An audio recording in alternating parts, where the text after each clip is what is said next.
All right, buckle up, everybody, because today we're diving into a story with a ton of history, a little mystery, and a big question at the end of it all. Oh, yeah.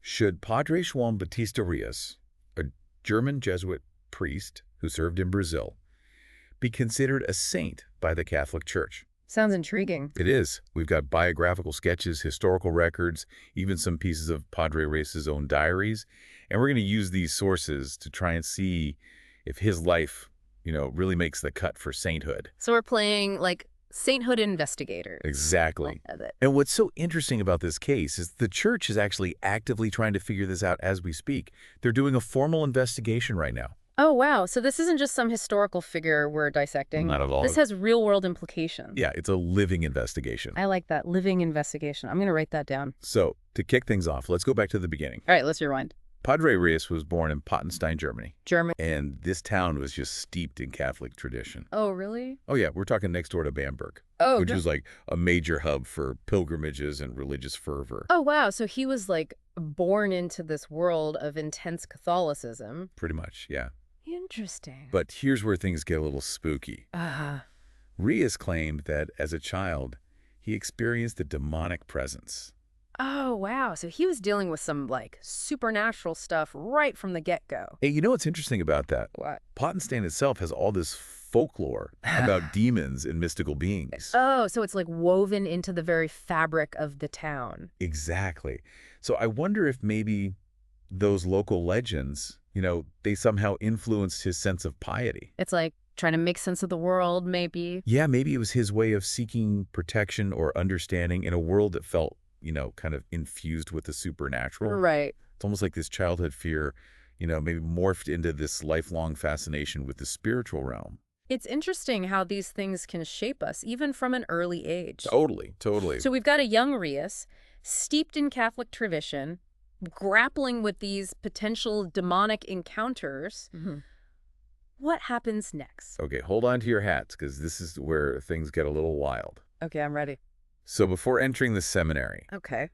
Reus decides to join the military. What? I know, right? Talk about a curveball. The military. The military. And he doesn't just join, he excels. We're talking officer material. So, like, leadership, discipline, all of that. Exactly. So on the one hand, we've got this devout young man, drawn to the spiritual calling of the priesthood. Right. But then he's also drawn to this, the discipline of a soldier.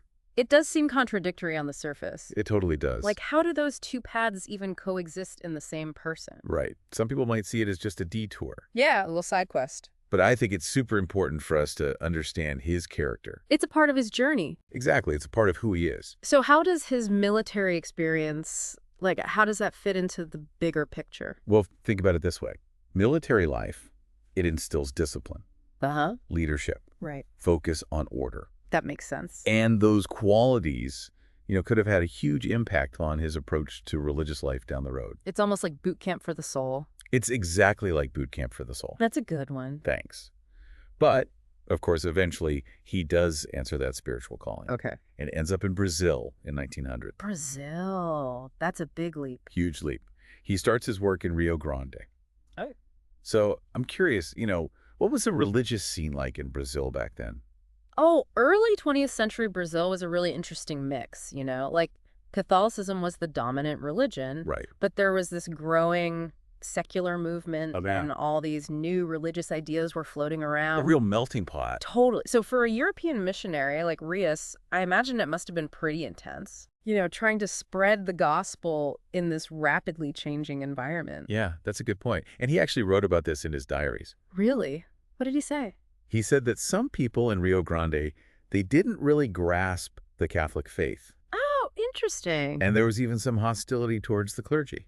Oh, wow. So not exactly a warm welcome. Not exactly. So it wasn't just about, preaching and converting people. Right. He's also having to navigate this complex social and political landscape. Where religion was a hot button issue. Exactly. It must have required a lot of, like, sensitivity and resilience. For sure. Now, are you ready for things to take a turn for the extraordinary? Always. Okay, so Padre Reus starts having these mystical experiences. Like what? We're talking visions, Okay. ecstasies, the Right. whole shebang. Mm-hmm. And then in 1912, He receives the stigmata. The stigmata. Wow, okay, so we're talking like the wounds of Christ appearing on his body. Exactly. That's a huge deal in Catholic tradition, right?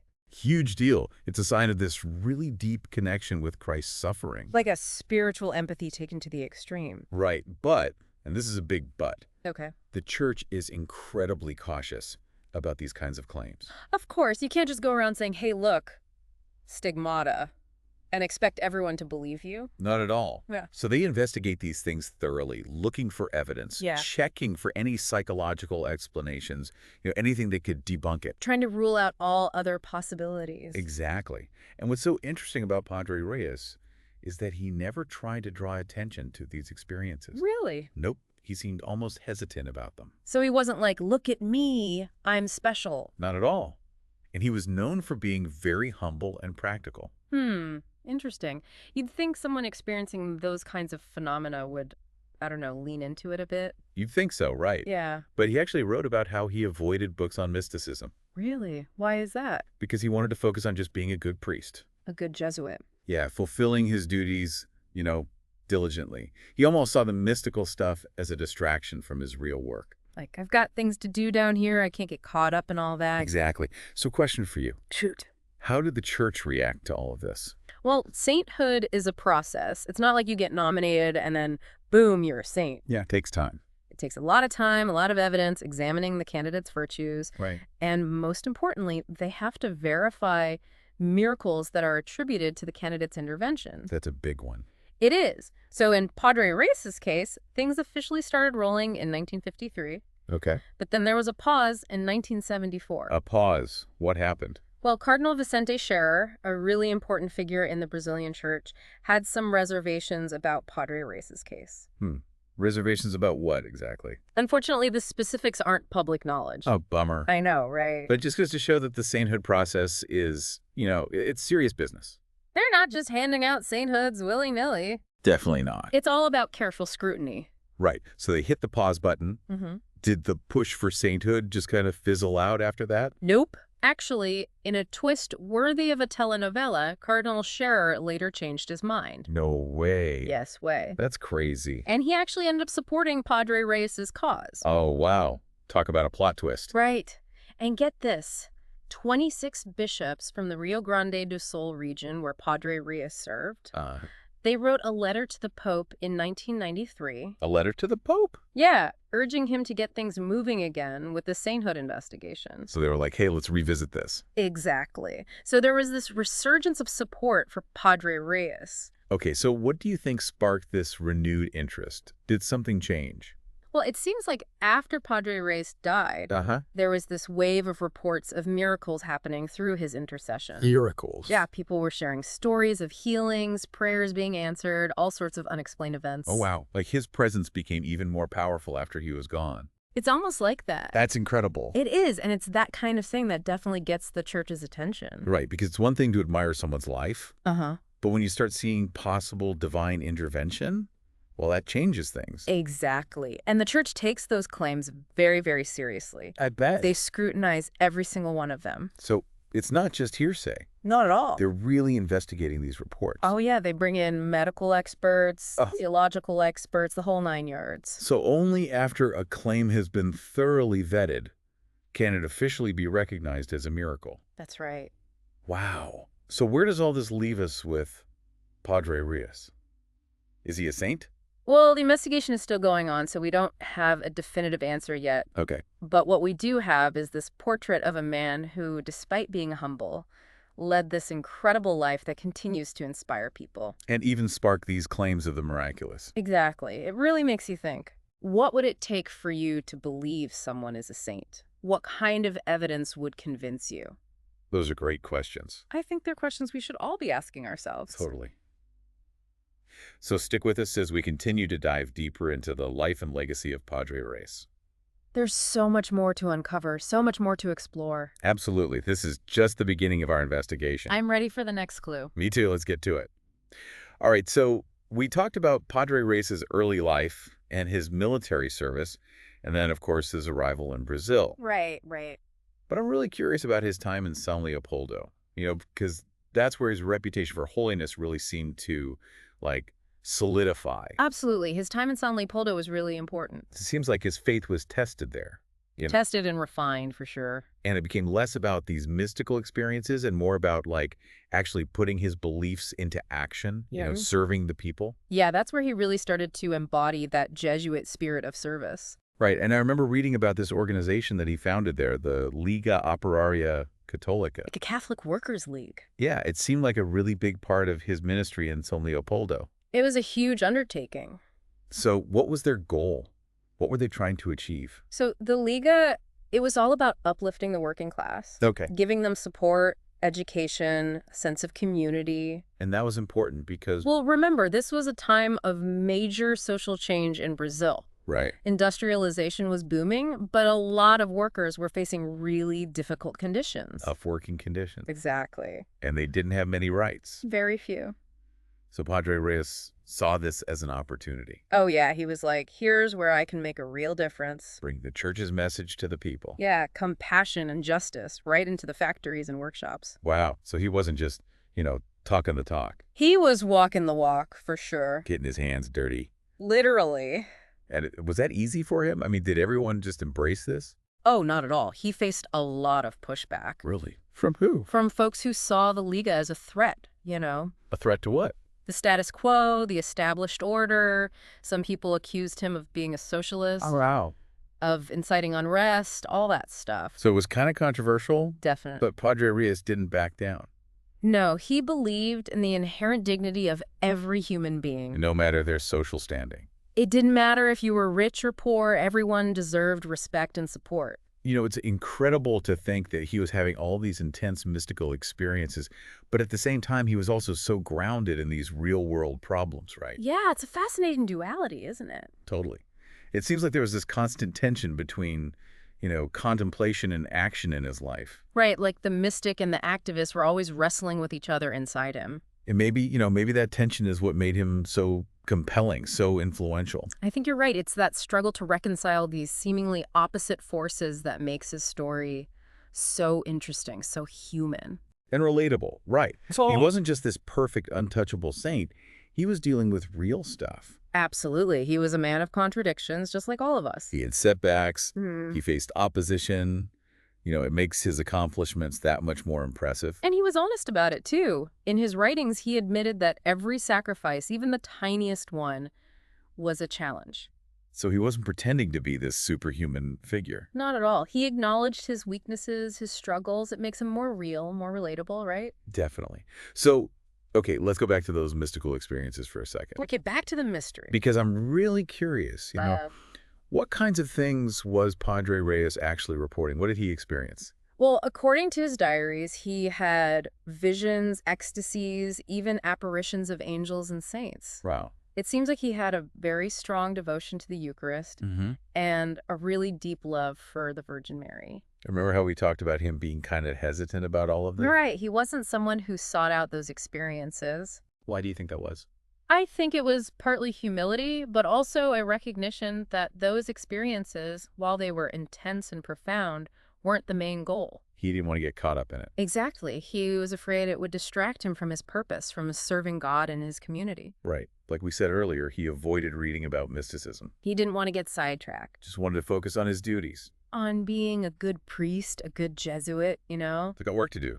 That's exactly it. And I think that's a big part of what makes him different from a lot of other figures associated with mystical phenomena. Yeah, it wasn't about him becoming some kind of celebrity mystic. Not at all. It was about using those experiences to fuel his commitment to service, his faith. Right. And it's important to remember that the church takes those claims of mystical experiences very seriously when considering sainthood. Oh, yeah. They're not just like, oh, cool, visions, that's great. Definitely not. They investigate those claims rigorously to determine if they're authentic, if they're significant. So let's talk about that sainthood process, because I'll be honest, I'm not really sure how it all works. It's complicated. Yeah. How does someone actually become a saint? So it's a long, multi-layered process. Uh-huh. It can take decades, sometimes even centuries. Wow. So first, there has to be a widespread reputation for holiness. Like, people have to actually believe that this person lived a really exemplary life. Exactly. They have to be considered worthy of sainthood. So it starts with the people, not with the church hierarchy. Yeah, it's like a groundswell of support, a recognition from those who knew the person, who were touched by their life, that they were something special. And then what happens? Well, once that initial recognition takes hold, then the formal investigation begins. Okay. A diocesan tribunal is set up. A tribunal.